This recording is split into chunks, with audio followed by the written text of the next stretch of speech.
Hi there, welcome. My name is Michael Harris. I'm host of Falling Up Radio. I'm really super excited you could be here today. We have one of the most dynamic guests that we've had in a long time. But I wanted to say a couple of things to start out. I wanted to mention, of course, my book, Falling Down, Getting Up. And whether you're listening to this on the video or you're listening on Stitcher, iTunes, or one of the other places, you can go to fallingupradio.com and get a free copy of that book right away and a few other nice little goodies as well. And I don't have these up yet, but I really like these hats. I got about 10 of these hats just for the fun of it to see Falling Up Radio. But somehow I'm going to order some more and make them available in case you want them. I've had a couple of friends that they grabbed them immediately. So this is the last one that I had left. And I think that's all I want to say right now. There's so much I want to say, but I want to get to our guest. I want to give our guest as much time as possible. I met our guest actually just today. But we are both really blessed to be able to be on stage together coming up soon, depending upon when you're listening to this, April 24th in Bend, Oregon. If you haven't got your plane ticket here yet, I highly encourage you to get it.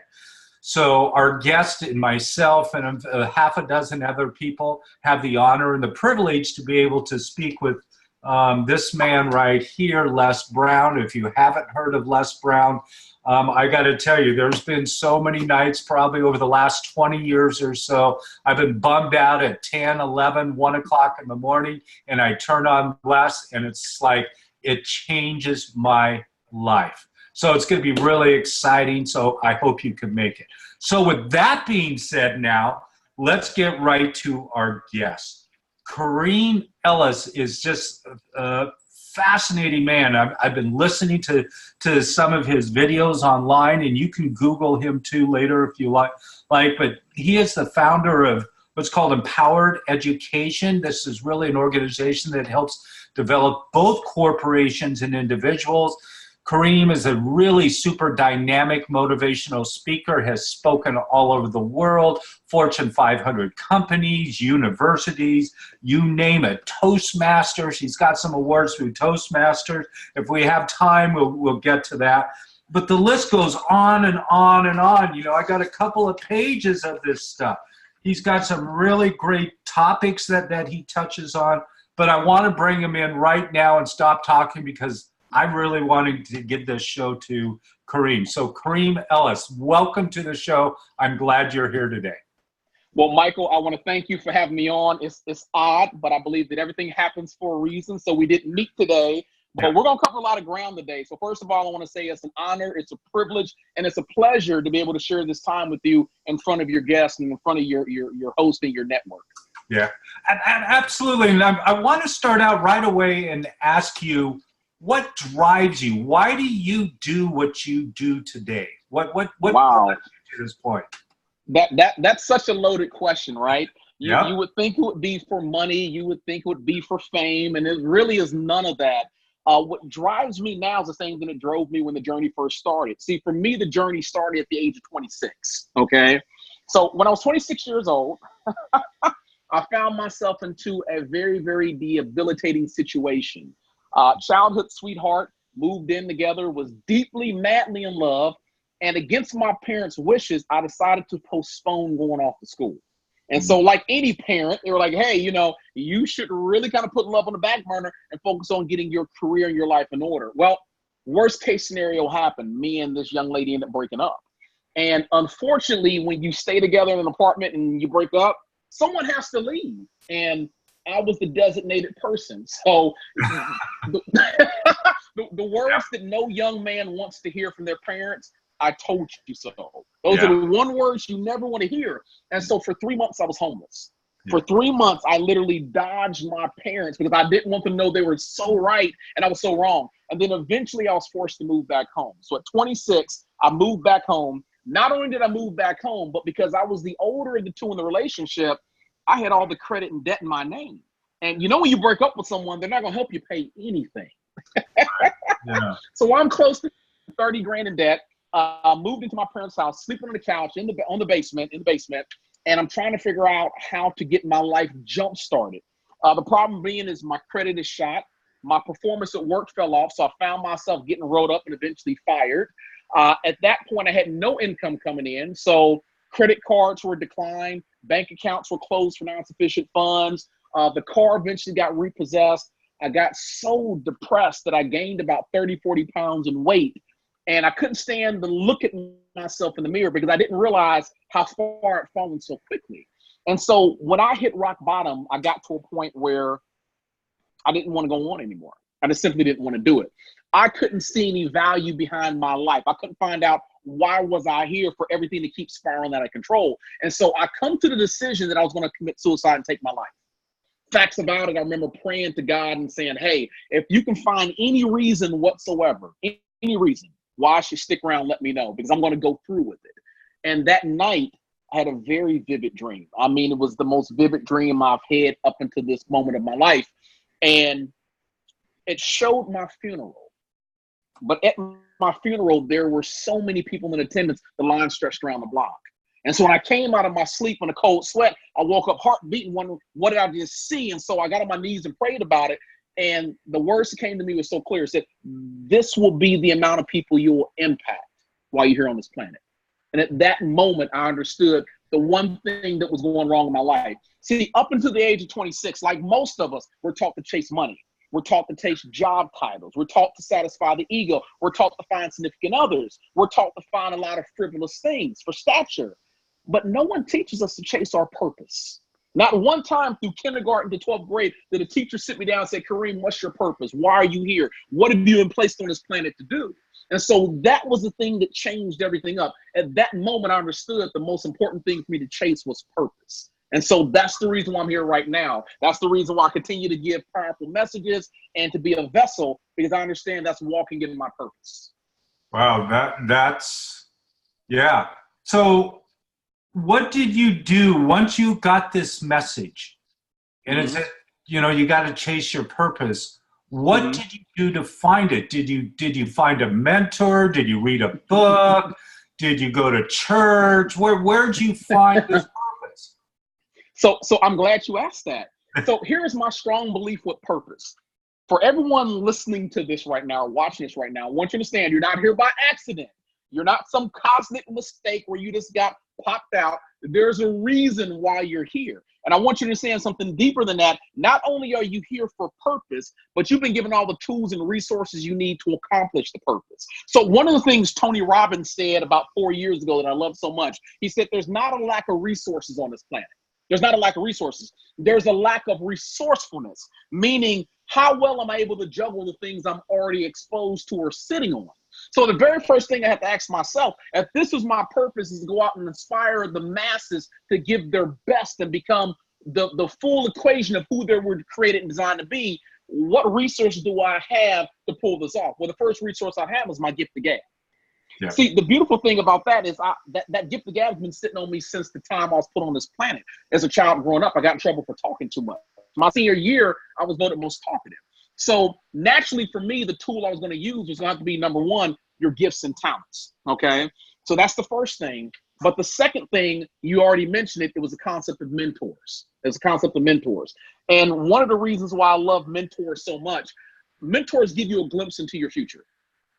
If you have the right mentor, that's the catch. Got to have the right mentor. But the beautiful thing about mentors, mentors can give you everything you need to help you get to the finish line. Not only get to the finish line, but get to your finish line in a quicker time frame. So I've studied up under a lot of great people. I've studied up under a lot of big name speakers, most notably Les Brown being the most recent one. But with Les Brown, you just got to understand that there's so much that I've learned from him in such a short amount of time.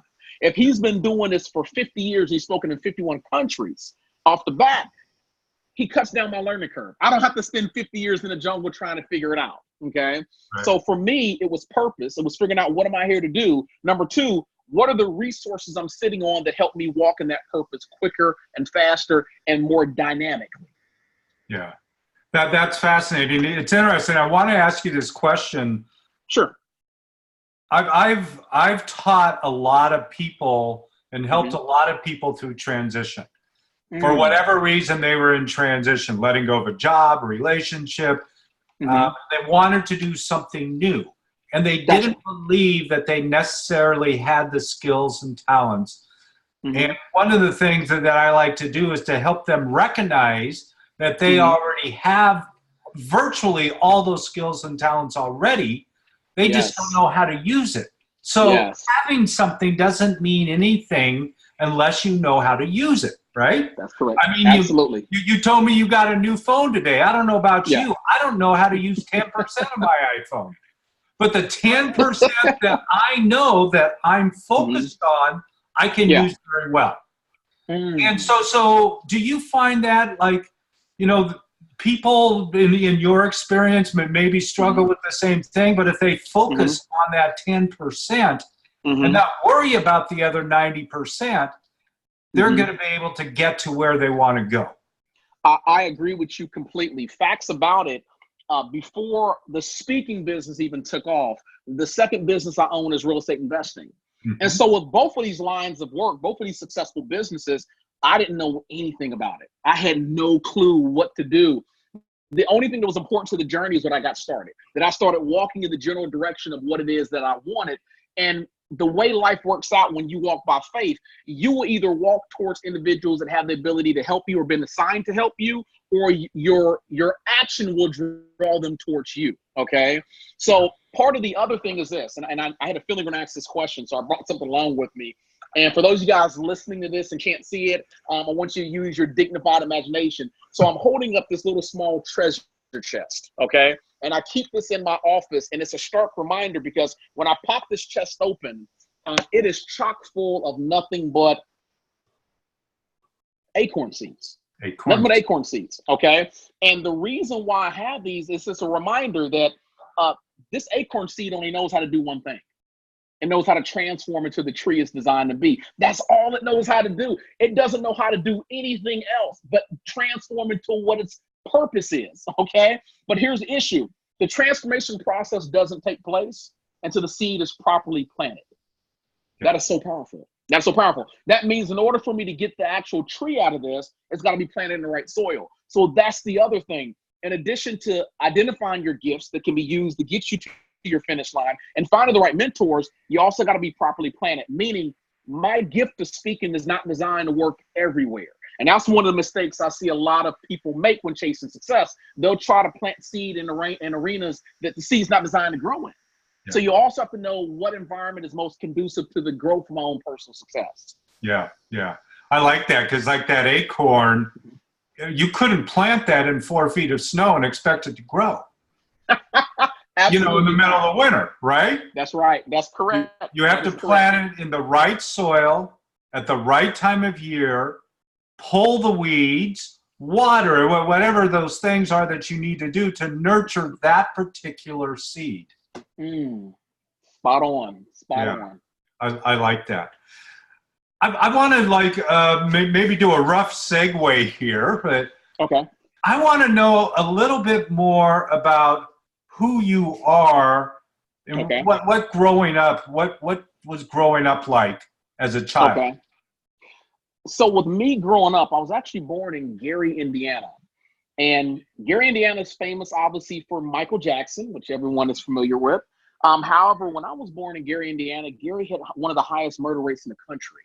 So Gary was a very volatile place. All the factory jobs pull out, and you had nothing but liquor stores and gun shops, you know. So it wasn't the place to raise any type of kids at. And so Dad went to school, got an engineering degree from Purdue University. Purdue moved us from Gary to Cincinnati, Ohio, hired him on as a manager at GE, and our lives changed. So we went from bottom level poor. When I say poor, I mean poor to upper middle class almost overnight.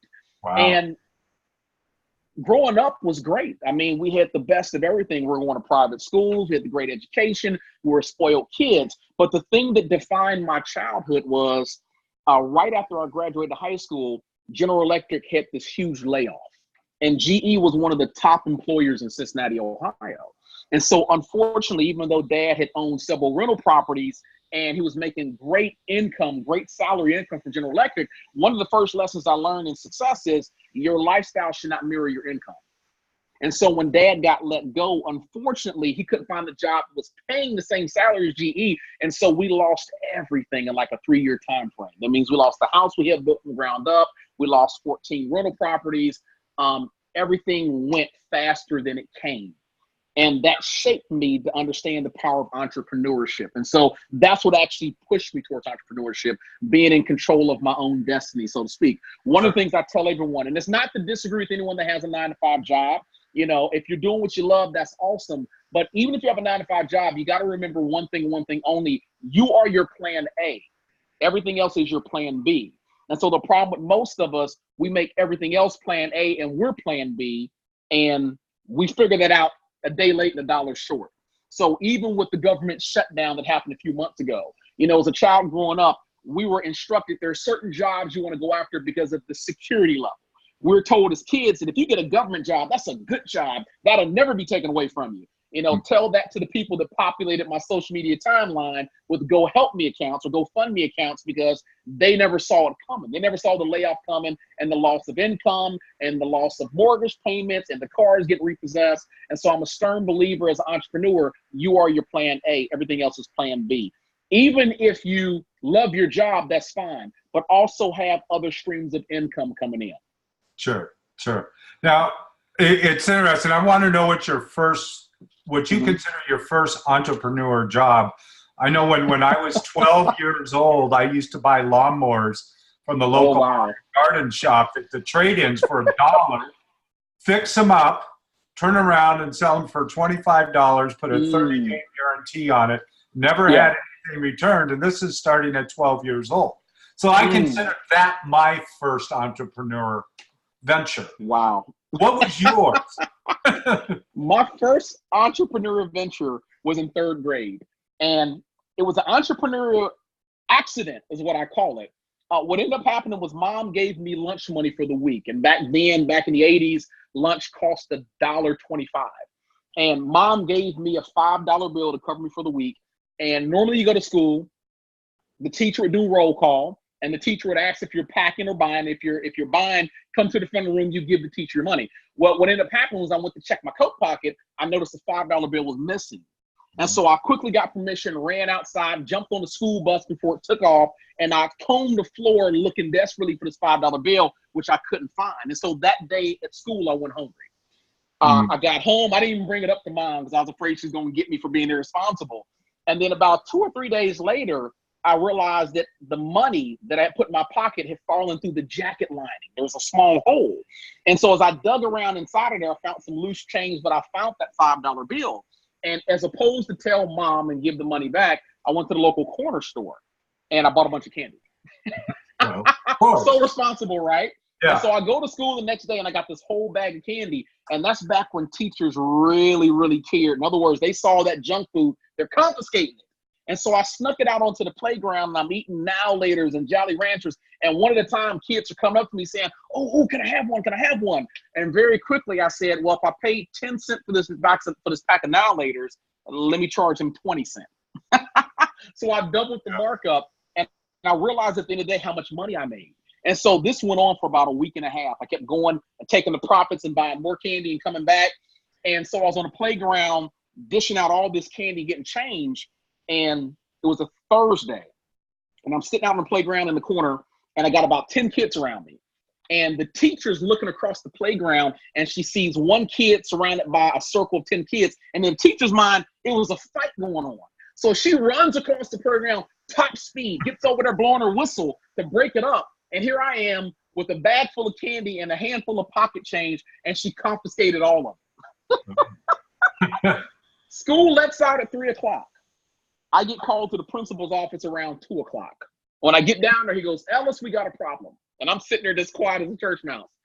He said, for the last 2 weeks, we couldn't figure out why no one was buying stuff out the school bookstore inside the library. And now we know why. You're on the playground undercutting our profits. So he gave me the money back with a solemn swear that I could never do it again. And that was my first venture in entrepreneurship. The problem I had was this. They made me feel bad for thinking outside the box.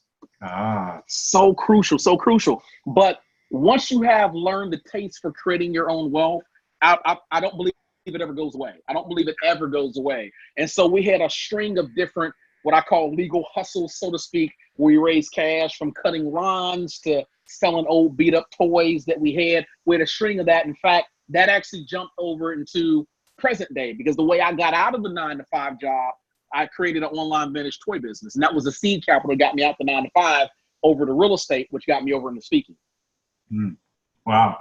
Now, I want to switch to something. You may be surprised, you may not. Sure. I know that when you were younger, you kind of liked Pacman. I did. Oh, I was a Pacman fan. Pacman fan. But I also know you got in trouble over Pacman. Oh, man. Geez. Wow. You were taking me back so far. Wow. What didn't I get in trouble over? I mean, I got to put you on hold 1 second, because I'm glad you brought that up, man. Give me 1 second here. I'm a grown adult. Look at that. and I still got my vintage 1980s handheld Pac-Man game, man. I'm a huge Pac-Man advocate. But yeah, I got in trouble with Pac-Man. Pac-Man was the first time I ever got caught stealing. Oh, I was so obsessed with it because it was a craze when it came out. And I remember going to this grocery store, and I wanted the toy so bad. It's a little small 3-inch figurine, and I wanted it so bad. And I remember asking Mom, and Mom told me no, because she had just bought me something the other day. And so I took Pac-Man and I confiscated him. I took him and quickly slid him into my pocket and walked out with Mom through the cash register and got in the car. And I would have gotten away with it, in the words of Scooby-Doo, had I not been impatient. I was in the back seat, real quiet, playing with him. And Mom looks over the back seat to see what's going on, because she knows her talkative son never shuts up. And she sees the toy smack dab on my lap, and she makes me go back to the store in front of everybody and give him back. By far, one of my top 10 most embarrassing moments. Wow. And how old were you? Oh, wow. At that time, I want to say I was about 8, 9 years old, I believe, at that time. Yeah. 8, 9 years old. Now, here's the thing. The lesson I learned out of that was this. That's the power of the imagination. Okay. One of the things I hate about us as adults is a lot of times we don't use our imagination to get the things that we want. So even though I was using my imagination the wrong way, I was still using my imagination. So even to be successful in this day and age, I'm a visionary. I've used my imagination to create things that did not exist in the tangible, but up here in the mental. Okay. I'm a strong believer that if you think it, you can do it. Yeah. I agree. And I used to do a lot of vision webinars, how to create your vision. Mm-hmm. One of the examples that I would use is, you go to the grocery store. Before you go to the grocery store, you make a list, right? Yeah. And on that list, you might have oranges, you might have bananas, you might have bacon, you might have whatever you want. And you're creating your vision list, right? Absolutely. You get in your car, you go to the grocery store, and everything that you envisioned is all there. There may be some other things there that you didn't have on your list, but you realized once you started getting those things that you were visioning, you wanted a couple of other things too. You wanted this with bacon, you wanted some bananas or pineapple, a few extra things. And then you get this basket and you put it all in a basket. And you go up to the counter and you exchange a little bit of money and you walk out with the bag full of your vision that you had just created. Absolutely. And then you get to eat it and enjoy the fruits of your vision, right? That's the best part. That's the best part. But we make visioning so hard. But it's as simple as visioning an orange and going to the store, coming out and getting it. Yeah. But then when we try to envision something else, we make it such a big deal, so to speak. Yeah, that's true. Now, one of the things I've done to help me with my vision is to seek out folks that already have what I want. Yeah. To seek out folks that already have what I want. And I think that's a big problem I see with a lot of people. A lot of people don't do that. I tell people it's hard for you to pursue what you can't perceive. It's hard to chase what you don't believe. And so with every venture I go after, the first thing I try to do is figure out who around me's already done it It's got the t-shirt, the coffee mug. They got the prizes to show that they got the participation for showing up, and then figure out somehow how I can possibly shadow or link up with them so I increase my awareness of what I want. But absolutely, without a doubt, everything starts with vision. The Book of Life says, write the vision and make it plain. That means there must be clarity behind what I want to go after. The more clear I am about what I want, the easier it is for me to go after it. Absolutely. Absolutely. And I know you're a fan of Napoleon Hill. Yes. Die hard. Yeah. Die hard. Yeah. Yeah. How long have you been studying Napoleon Hill's information? I have been studying Napoleon Hill since 26. 26 is where I lost everything, and then 26 started the new chapter in my life. So I'm 43 now. I've been studying Napoleon Hill since 26. I've been studying Napoleon Hill since 26. Facts about it, I'm actually going to be doing an online teaching on Napoleon Hill's principles, only because I love the principles so much, and they apply in every aspect of life. I don't care what you do for a living or what your goal is. There's nuggets of wisdom you can take and apply to every arena you are literally in. Just powerful. Powerful concepts. Absolutely. Do you know Bob Proctor? I do know Bob. I'm very familiar with Bob. Yeah. You know, Bob's got a Think and Grow Rich book, right? One of the original, and he almost is always in a jacket and tie, right? Yes. And he has this book in his jacket, and he's been carrying it around for decades. Yes. Well, listen. His book looks better than Paul Martinelli's. I don't know if you've seen Paul Martinelli's from the Maxwell team. His book has been through hell and back. Yeah. I mean, that cover is barely hanging on. But yeah, it's such a powerful read. Yeah. And there's so many successful people from all walks of life that attribute a large part of their success to Napoleon's principles. And the book stays on the bestsellers list. I mean, it's been there forever. It's like the second most translated underneath the Bible. You know, so it's a powerful read, definitely a powerful read. I encourage people to read it at least once a year, because every year you're a little bit farther in your growth than you were before. So things will leap out on that page you never saw 2 years ago. Oh, powerful. Absolutely. I see new paragraphs in there going, I've never read this before. Where did it come from? Did this just get put in there? Who put this sentence in there? You'll be checking the manuscript to say, man, did someone come in here and sneak it? Exactly. Yeah, exactly. Absolutely. There's so many things that I want to talk to you about, and we don't have all the time to be able to do that today. But gotcha. Tell the listeners a little bit about John Maxwell and how you got involved. And as I understand it, you're one of the founding members of that. That is correct. Can you tell us a little bit about that? Well, absolutely. You know, when you are in the leadership sphere, especially if you're a speaker or a trainer or a coach, you gravitate towards other like-minded people. And so I call Les Brown the maestro of motivation. I look at Les Brown and I say that, you know, Les Brown has motivation on lock. I've been listening to Les Brown since I was 8 years old.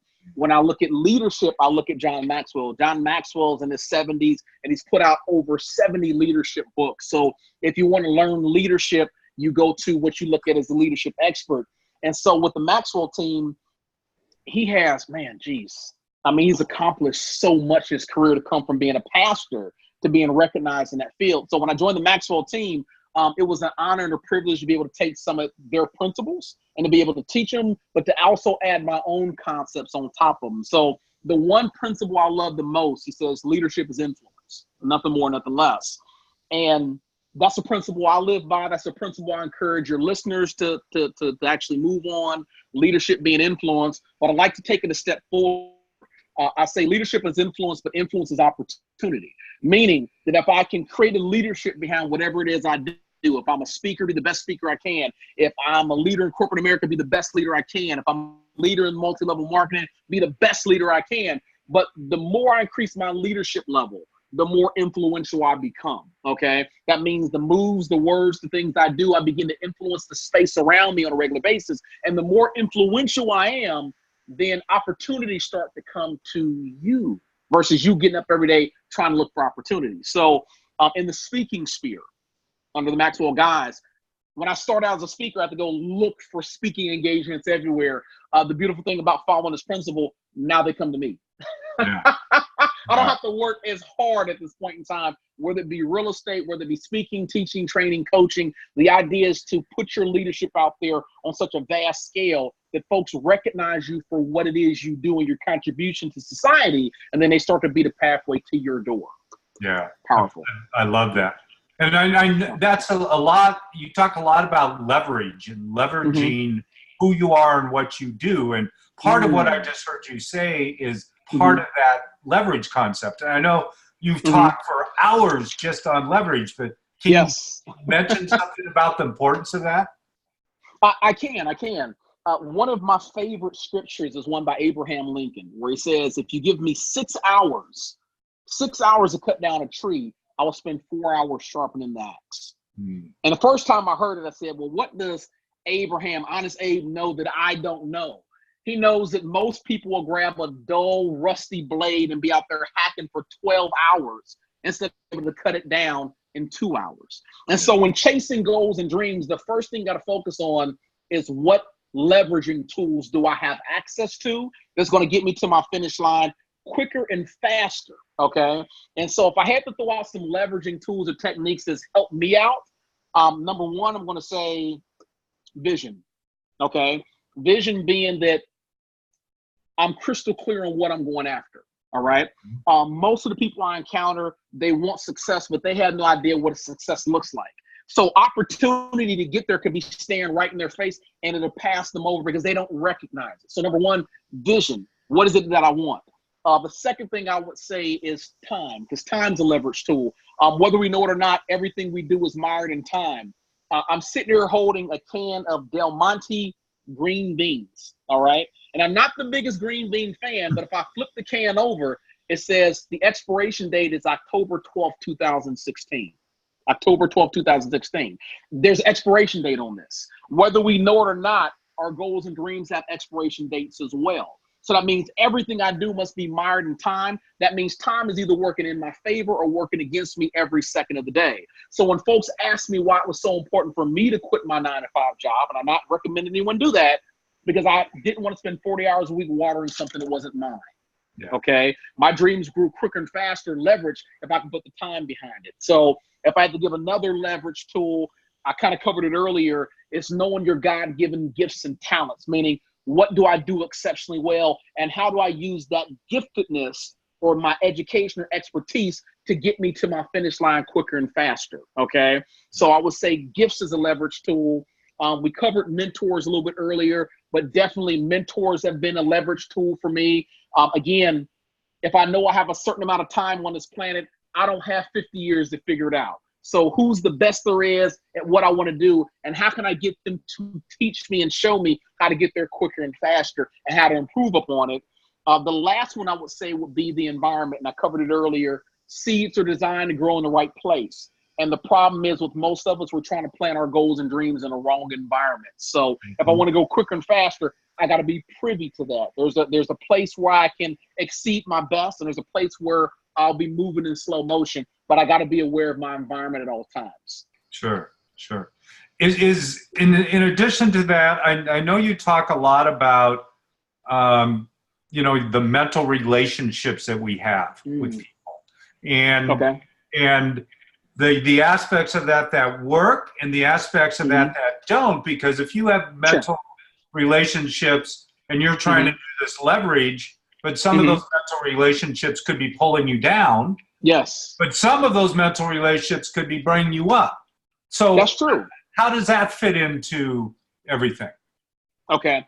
So with mental relationships, and here's a problem. I'm a strong believer, and I know we're going to kind of cover this a little bit later, but I'm just going to jump in and throw it out now. I'm a strong believer that most of us move based on habits. Yeah. Most of us move on habits, and we all know it takes 21 days according to straight a habit. That means when I do something for 21 days straight, it's a habit, and without knowing it, it's on autopilot. And so the way I drive my car, it's on autopilot. The way I drink a glass of water, it's autopilot. Okay, the way I brush my teeth, the way I hold a fork is on autopilot. That means I engage in the act without even thinking about how I do it. I've done it so many times. And whether we know it or not, it's just not the motor functions that are on autopilot. Mm-hmm. It's our train of thought. That means that a lot of times we typically gravitate towards people that look like us, talk like us, act like us, walk like us, have the same political affiliations, religious beliefs, viewpoints. In my lifetime, I hung around people that had the same broke bank account size as me back then, because that's our level of comfort, and we all want to blend in. And so the problem with mental relationships, oftentimes we'll gravitate towards people that have the opposite of what we need to get to our finish line. We'll do it very, very easily. And a lot of times it's by habits on autopilot. And so one of the things you have to do with habits is understand your habits are either taking you closer to your finish line or holding you back at any moment in time. Now, the beautiful thing about a habit is you can get rid of a habit by replacing it with a better, more in tune habit. Okay. But in order for you to do that, you got to be aware of it. So in this season of my life, I had a habit of hanging around certain people that I have to have awareness of what I was doing and start to let some of those people go. Because some of those folks were just mental downfalls, I would call them mental downgrades, so to speak. And you become the likeness of the 5 people you hang with the most. Yeah. And that's the dangerous part about hanging around with folks that have that mental incapacity of where it is you want to go to. You know, that's the danger part, because you'll become the very people you hang with. Mom said it best, whoever you hang with, you become like. So mom used to screen our friends, because if she ain't like that friend, you couldn't play with them. Yeah. Right. Pretty simple. Yeah. Our parents, I know my parents did that too. Mm-hmm. Yeah. I don't know whether you want to hang out with Johnny or not, Yeah. But it's amazing, because I hate to tell mom and dad they're right, but when I look back, even over my social media, some of those folks I grew up with, I'm like, looking at some of the stuff they post, I go, they were right. Yeah.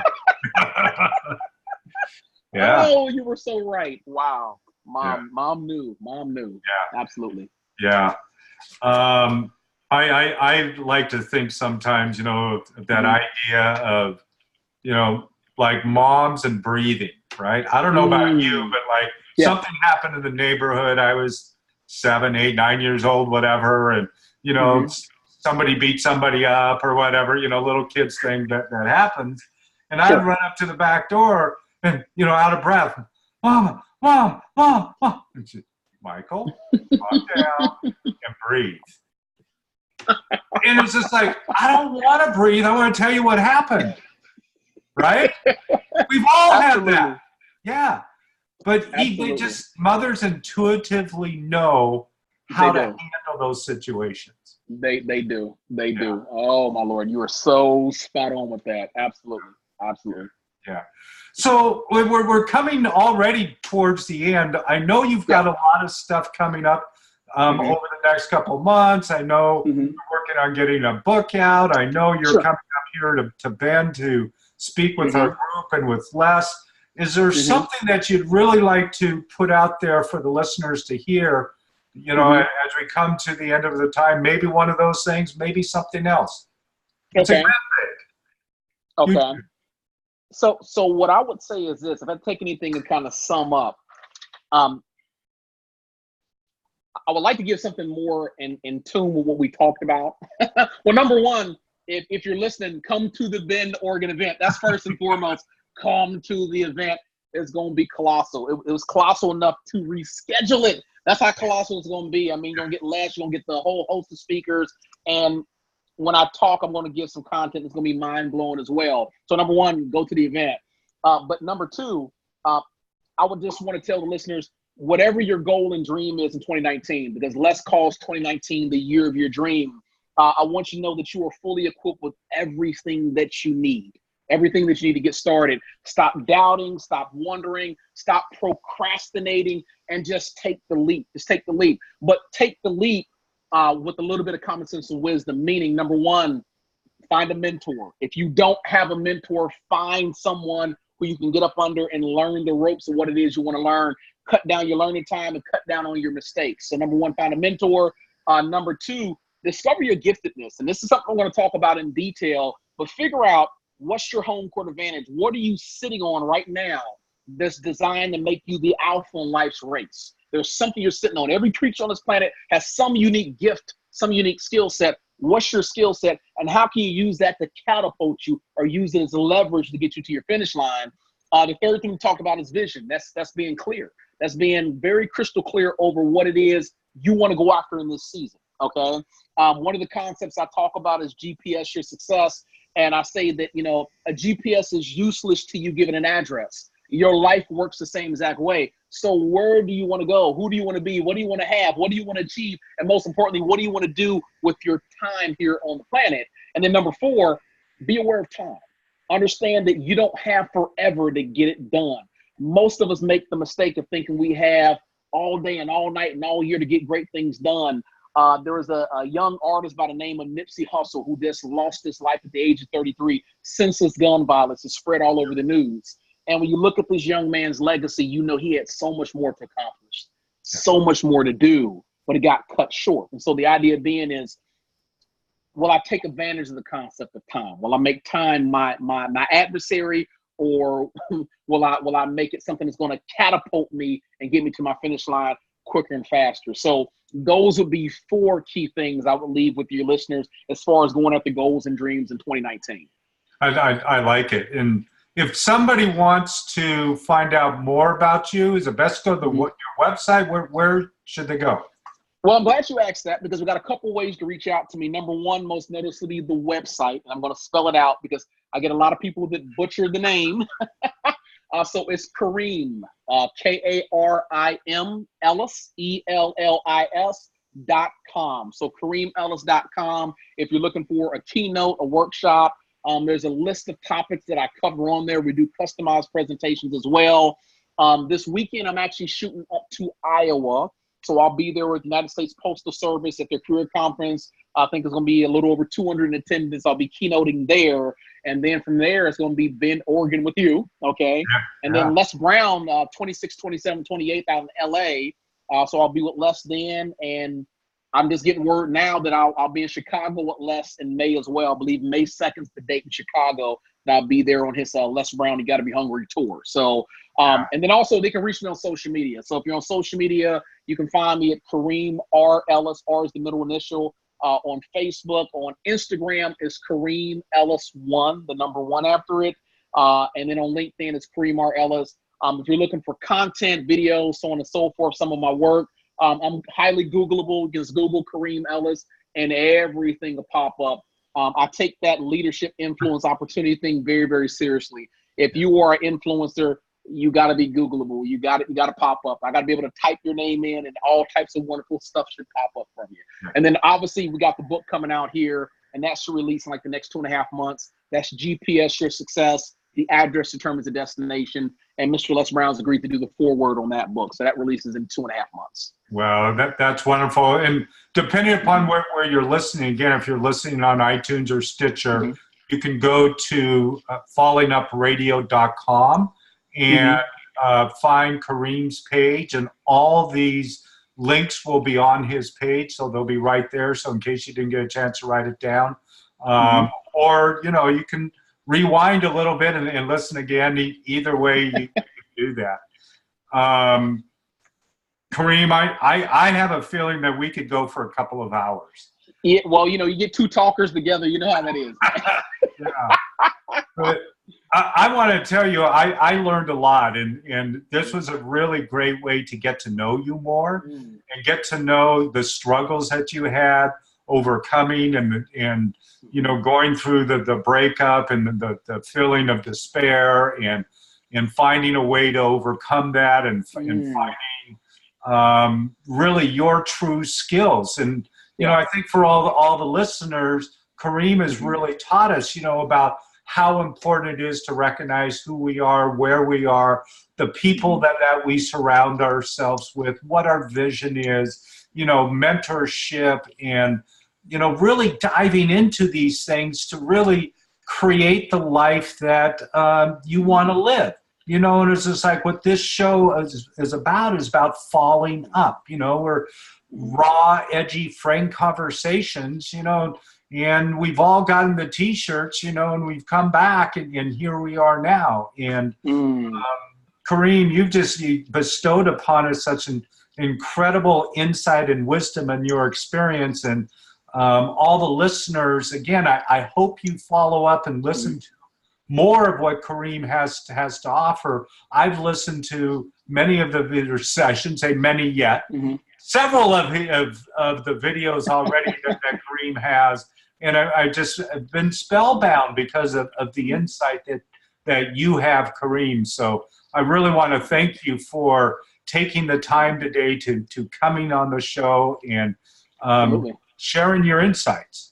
It's my pleasure and honor when I find someone like you, where you are what I consider a much needed vessel, because a lot of us as speakers, you know, we have a message, but the message can only go so far. So when I get someone like you, where you're willing to showcase and share your platform, so to speak, and help our messages get out there, it's always a wonderful feeling. And I believe in the law of karma, and I believe that God's going to bless you 100-fold for what you're doing, not only for me, but what you've done for every person that you've brought onto your platform to help expound their voice. Absolutely breathtaking, and I love it. Yeah, well, thank you, Kareem, and perhaps after you release the book at some point, we can get you back on. You can talk to us about the whole GPS, because I love what you say about that, and it's such incredible insight. Well, I appreciate that. Definitely, we'll definitely have to make that happen. Absolutely. Yeah. Absolutely. So again, the listeners, KareemEllis.com, KareemEllis.com, and you can go find out more information about Kareem there and everything that he does, or visit our website, fallingupradio.com. And remember, you can get a free copy of the book, Falling Down, Getting Up, on the website as well. And don't forget, and Kareem, I'm so excited about all of this, April 24th, 2019. If you're listening to this before then, get a plane ticket, get in your car, put it in your GPS, Bend, Oregon, and come listen to Les Brown and Kareem and myself and about a half a dozen other speakers speaking at the Tower Theater, and it's going to be an extraordinary event. So I'm really excited, Kareem. I'm excited to shake your hand. Yeah, I look forward to meeting you face to face for the first time here in April, man, and we'll have a blast. We'll definitely have a blast. We'll definitely have a blast. So again, if you're listening and you enjoyed this conversation, please share it with your friends. Subscribe so you don't miss a single episode, and we'll see you again, or send us a note if you like this. Put it on the Facebook page, and we'll talk soon. See you later. Thank you again, Kareem. All right. Okay. You're welcome. All righty. Bye-bye.